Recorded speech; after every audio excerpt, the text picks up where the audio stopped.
नमस्कार दोस्तों, PN Dwivedi YouTube channel में आपका स्वागत है। आज मैं व्युत्पत्ति, रचना एवं बनावट की दृष्टि से शब्द के भेद बता रहा हूँ। अगर जो आपको अच्छा लगे तो लाइक करें, शेयर करें और सब्सक्राइब करें। इसमें पहला भेद है वो है रूढ़ शब्द। रूढ़ शब्द मतलब होता है जो दृढ़ हो जाए, मानो वही रहे, हमेशा वही रहे, बदले नहीं। जिन शब्दों का एक रूढ़ या प्रसिद्ध अर्थ होता है और उनके खंडों का अलग अलग अर्थ नहीं होता है, उन्हें रूढ़ या रूढ़ि कहते हैं। जैसे घर, नाक, धन, पैर इत्यादि। तो इसमें रूढ़ हो जाता है, अलग अलग अर्थ नहीं होता है खंडों का, इसलिए ये रूढ़ शब्द है। अब दूसरा देखते हैं। दूसरा है यौगिक शब्द। ऐसे शब्द जो दो खंडों के योग से बने हैं। ऐसे शब्द जो दो खंडों के योग से बने हैं और जिनके दोनों खंडों का अपना अलग अलग अर्थ होता है, उन्हें यौगिक कहते हैं। जैसे घुड़सवार, घोड़ा और सवार, ये दोनों अलग अलग अर्थ दे रहे हैं। घोड़ा अलग है, सवार अलग है। विद्यासागर, विद्या और सागर। हिमालय, हिम और आलय। विद्यालय, पाठशाला, रखवाला इत्यादि सभी अपना अलग अलग अर्थ दे रहे हैं। यानी दो खंडों के मेल से ये बना है और दोनों अपना अलग अलग स्वतंत्र रूप से अर्थ दे रहे हैं। वहाँ यौगिक शब्द होगा। और ऋण शब्द की बात करें तो जो योग ऋण शब्द है, ऐसे यौगिक शब्द जो साधारण अर्थ छोड़कर विशेष अर्थ प्रकट करते हैं, विशेष अर्थ देते हैं, वो जो है योग रूढ़ होंगे। जैसे नीरज, नीर धन ज।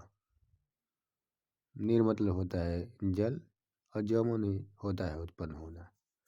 जो जल में उत्पन्न हो अर्थात कमल। ये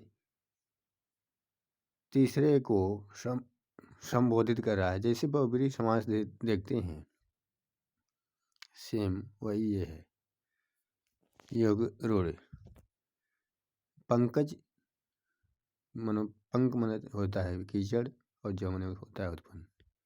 इसका भी मतलब हुआ कीचड़ में जन्म लेने वाला अर्थात कमल।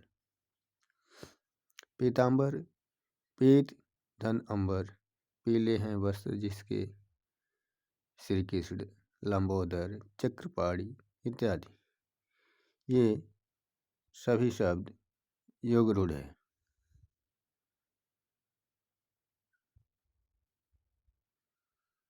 अब रूप परिवर्तन या रूपांतरण की दृष्टि से शब्द का भेद देखें तो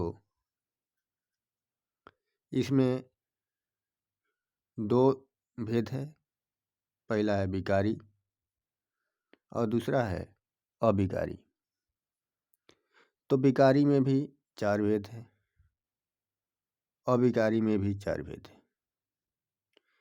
विकारी का देखते हैं।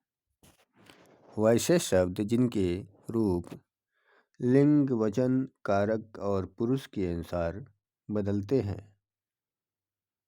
ऐसे शब्द चार प्रकार के होते हैं। जैसे संज्ञा, सर्वनाम, विशेषण और क्रिया। जैसे लड़का आया, लड़की आई, लड़कियां आई, ये लिंग, वचन, कारक के अनुसार बदलते रहते हैं।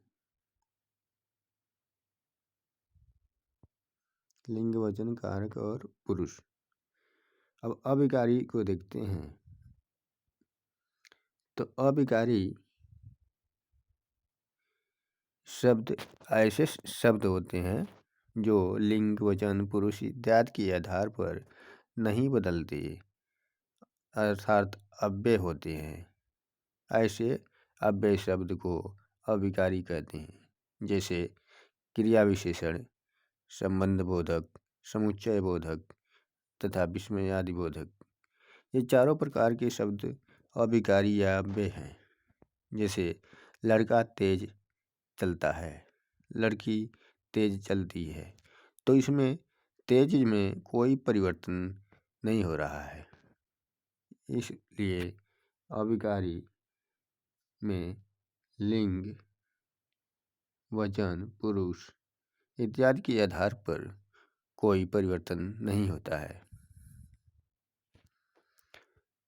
अब अगला देखते हैं, अर्थ के आधार पर शब्द के भेद।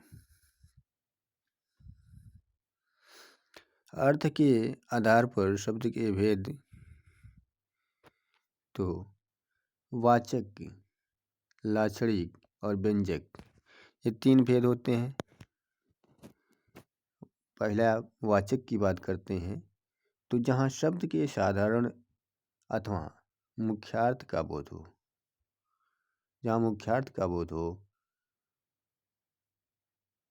उसे वाचक कहते हैं। जैसे गाय, गाय बोला गया तो गाय समझ में आता है। वस्तु, पक्षी इत्यादि जो साधारण रूप से समझ में आ जाए उसे वाचक कहते हैं।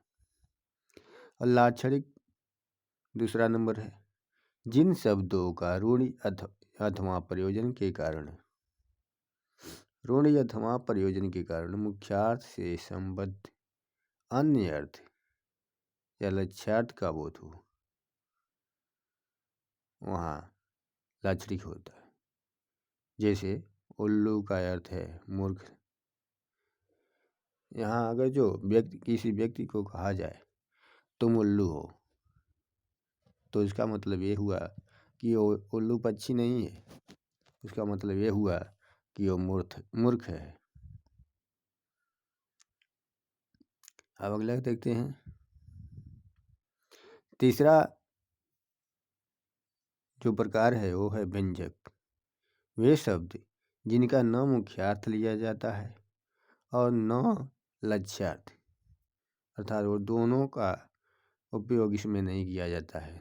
न मुख्य अर्थ आता है और न लक्ष्य आता है, बल्कि इनसे कोई सांकेतिक अर्थ ज्ञात होता है। सांकेतिक अर्थ ज्ञात होता है। जैसे व्यंग्यार्थ एक शब्द में नहीं पूरे वाक्य में होता है। ध्यान देने वाली बात है, व्यंग्यार्थ एक शब्द में नहीं पूरे वाक्य में होता है। जैसे ऑफिस में 5 बजे कोई समय पूछे कि क्या समय हो गया है, तो इसका अर्थ यह लिया जाएगा कि दफ्तर से छुट्टी का समय हो गया है। मतलब कि ये व्यंजित करता है कि आज अभी शाम को 5 बज गए हैं, अर्थात अब छुट्टी होना चाहिए। इस प्रकार दोस्तों ये रहा व्यंजक शब्द। ये पूरा वीडियो आपको कैसा लगा इसे आप ज़रूर बताएं। अच्छा लगे तो इसे शेयर करें, सब्सक्राइब करें। बहुत बहुत धन्यवाद।